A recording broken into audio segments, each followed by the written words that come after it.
Hyperbaric oxygen therapy treatment के बारे में इंटरनेट पर तमाम तरह की इंफॉर्मेशन मौजूद है। कैसे व्यक्ति को एटमॉस्फेरिक प्रेशर से अधिक दबाव वाले एक ट्रीटमेंट चैम्बर में ऑक्सीजन की हाई कॉन्सेंट्रेशन में सांस लेनी होती है, इन सभी बातों पर बाहर देश के डॉक्टर्स ने कई इंटरव्यूज दिए हैं। हाल ही में दिल्ली के अपोलो हॉस्पिटल का हाइपरबैरिक ऑक्सीजन थेरेपी को लेकर एक इवेंट हुआ, जिसमें इस ट्रीटमेंट के बारे में अवेयर किया गया। इस पर मायो क्लिनिक के technical and safety director hyperbaric and altitude medicine Andrew Melnik Zenko का कहना ये रहा। And if we talk about the significance of this medicine in India, what do you think? How can we take this ahead in future? So I would say, in order for the treatment to be effective, you must have a safe treatment. And how can US help in this to India? So there are existing programs, codes and standards that can be adopted, or there could possibly be from the government some rules and regulations that can be made from these regulations in the US. According to you, what is the market of this therapy in India?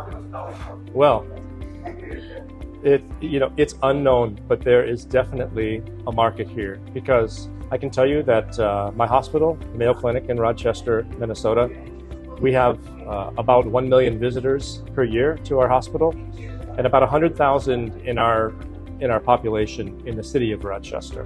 However, here in Delhi, how many millions of people do you have? So there is definitely a market, an untapped market for this therapy. इसके अलावा hyperbaric medicine doctor Manoj Gupta ने कहा, ये बहुत ज़रूरी है कि hyperbaric oxygen therapy को प्रमोट किया जाए। आज इंडिया में इसकी अवेयरनेस बहुत कम है। इसकी अवेयरनेस बढ़नी बहुत ज़रूरी है, क्योंकि आज इंडिया में अगर गिना जाए तो सिर्फ 50 या 60 अच्छी मशीनें लगी हुई है, in comparison to America where there are 2200 machines. UK has around of this therapy. Yes, of hyperbaric oxygen therapy. UK has around 1800 chambers, China has 6500 chambers, and India has only 50 to 60 chambers that are functioning at present. Hyperbaric oxygen बहुत ज़रूरी है as an adjuvant treatment, हम लोग बोलते हैं। ऐसे 15 बीमारियां हैं जो वर्ल्ड वाइड रिकग्नाइज्ड है FDA से, और ये बीमारियों में बहुत से टाइम पे बाकी की दवाइयों में अगर कुछ कमी हो गए और HBOT दिया जाए तो वो दवाइयों का असर अच्छा हो जाता है और पेशेंट बहुत जल्दी इंप्रूव हो जाता है। Head injury is now becoming one of the main indication, जिसमें पेशेंट अनकॉन्शियस होता है, तो क्विक रिकवरी के लिए HBOT अगर दे दे तो पेशेंट की रिकवरी फास्ट हो जाती है।